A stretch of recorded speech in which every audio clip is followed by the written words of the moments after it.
Hello everyone, welcome back. Today we are checking out Erased from Unnamed.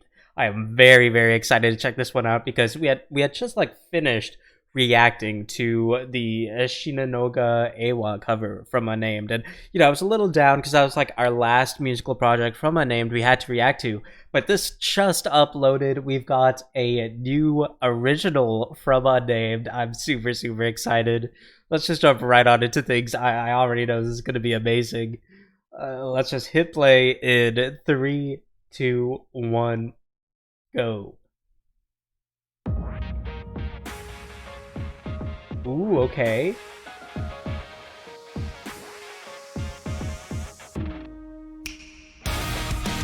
Okay.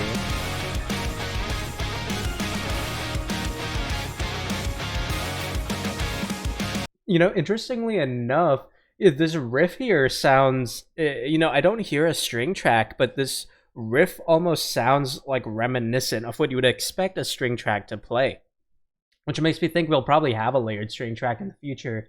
But we're starting off with this like Zelda-esque piano theme. Nice. And then we're backing it up with this distortion guitar.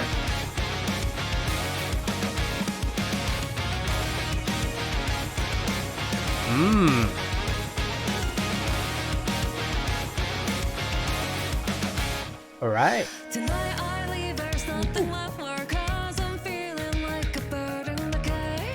Ooh, nice. Already getting that inflection, and this is such a clear tonality for the vocal track here.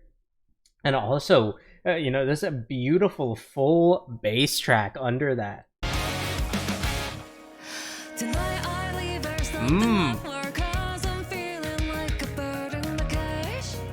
Nice.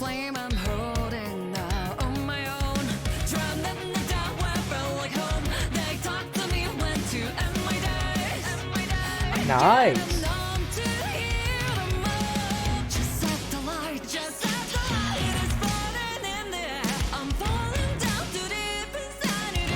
Oh, I like how that was sang there. We got a little bit of a vocal track in the backing of the mix, or a little bit of a backing vocal track in the mix, but we're getting so much inflection and flair. We're introducing the vocal track with this sort of different demeanor than I feel we usually get from Unnamed. We usually get this more sort of aggressive, high velocity, high intensity vocal. But here, we're selling for sort of like a mid-tone that's very full, very rich, and well supported, and that's bringing out these pitch variations a lot more, I feel. And especially when we go back to those, the signature jumps we get from Unnamed. Unnamed really likes to sort of constrict their throat, I feel, and sort of kind of trigger that high jump in pitch. And a lot of people, some people will call it like a voice crack, but I don't think that's the most accurate term. It's very deliberate, and it's a very specific. They have a very deliberate control over their pitch when they do that. So it's definitely a very impressive technique, and you can hear them using that through this transition here. Right there. On the transition from to here, you can hear that being done. Yeah, I can see why some people would call it a voice crack, but it's very specific. A voice crack, you don't have control over your pitch. Unnamed has very masterful control over it.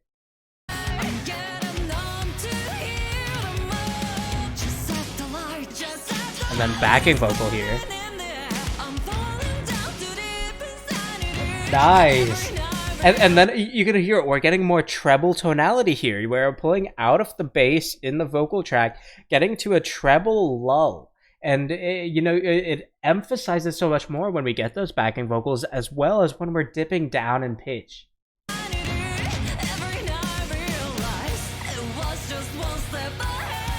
Nice.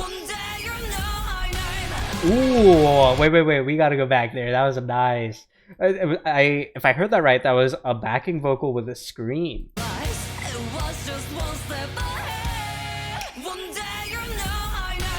Yeah, nice.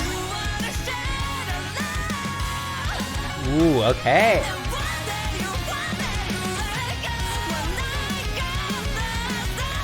Whoa.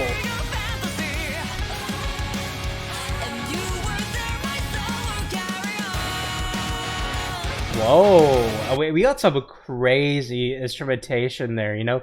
We're belting these notes out with the vocal track, but the guitar under it is going crazy. And we kind of got these two different guitar tracks that are directly compared to each other.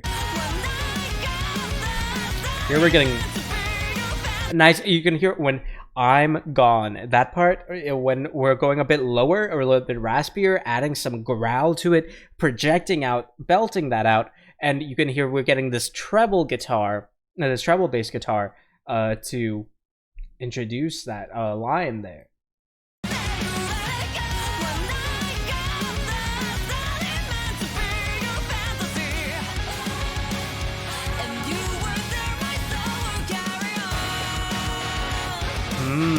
And then through the sustain, we introduce this new rhythm guitar track.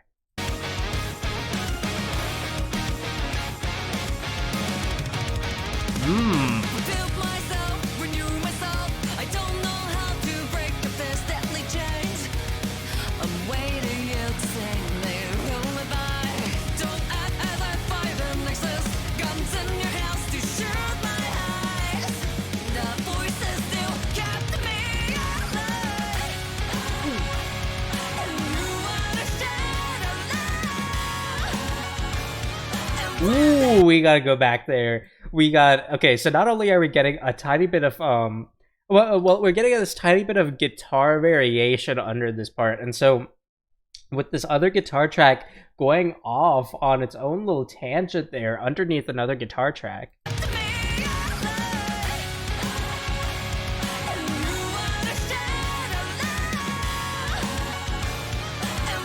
Nice. So as the vocal interjections are coming up, the whoa, whoa, you know, as we're getting those vocal interjections, we have the guitar pulling it down in this almost dissonant pitch, dissonant pitch through this climb, this ascension down.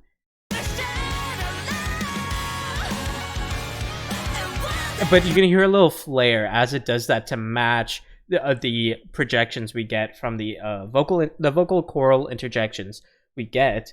We have a little flare in the guitar to match that and then come back down.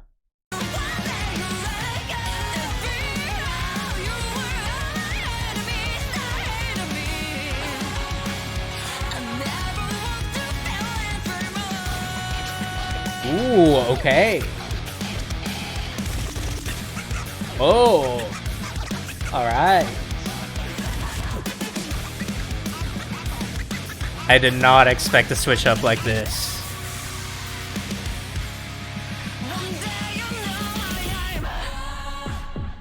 Ooh, nice. Nice. Oh.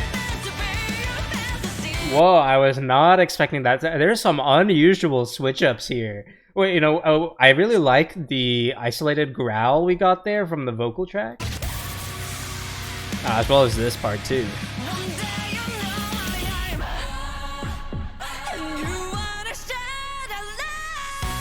Ah, nice.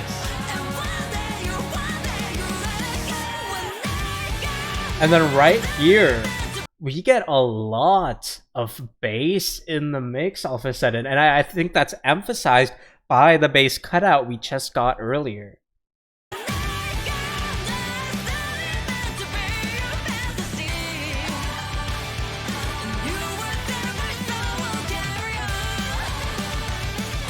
Ooh, I like the guitar here.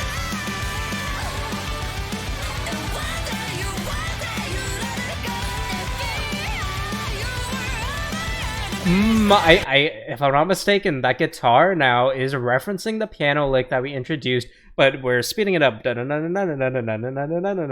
know, we got this very high velocity mix that's referencing what we've had before, but we're intensifying it.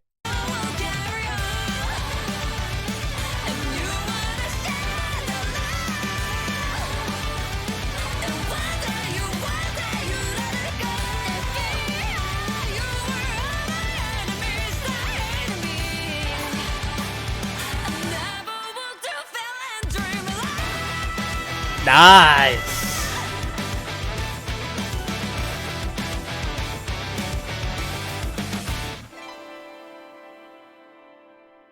All right. Is that their? Oh, that's a nice logo there. Man, that was awesome. That was a lot of fun. I really really liked that. I have to say there were some interesting choices here. Not just in the instrumentation as well as the vocals. You know, I think the vocals. You know, there wasn't. There's some interesting choices, but the vocals themselves were pretty consistent in terms of like composition wise.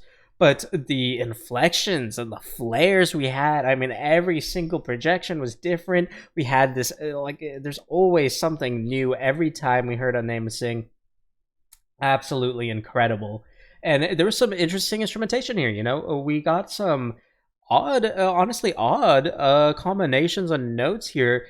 Some interesting choices of dissonance. You know, we had a lot of intentional dissonance that was especially emphasizing both the vocal interjections we got from the whoa whoa, you know, those interjections, as well as, you know, the growling main vocal. You know, whenever we got that intensification of the main vocal, I feel like it was really highlighted by some intentional dissonance in the instrumentation, which was quite interesting. You know, I think a lot of people shy away from intentional dissonance, or they chase it too much. I think this was a good example of just how to add some dissonance for flavor without making it the entirety of the song, or having it just be completely outside of it. You know, I think this was a really good way to show off how to interject those elements into a song, but still keep it catchy, still make sure people can follow it, and still have something original and unique. So that was a lot of fun. I really, really like that. I'm very happy to see another musical project from Unnämed. That was an absolute blast to listen to. So thank you very much for joining me, and I hope you all have a wonderful rest of your day. As always, feel free to recommend more in the comments below. Aside from that, I will see you all in next time. Thank you so much.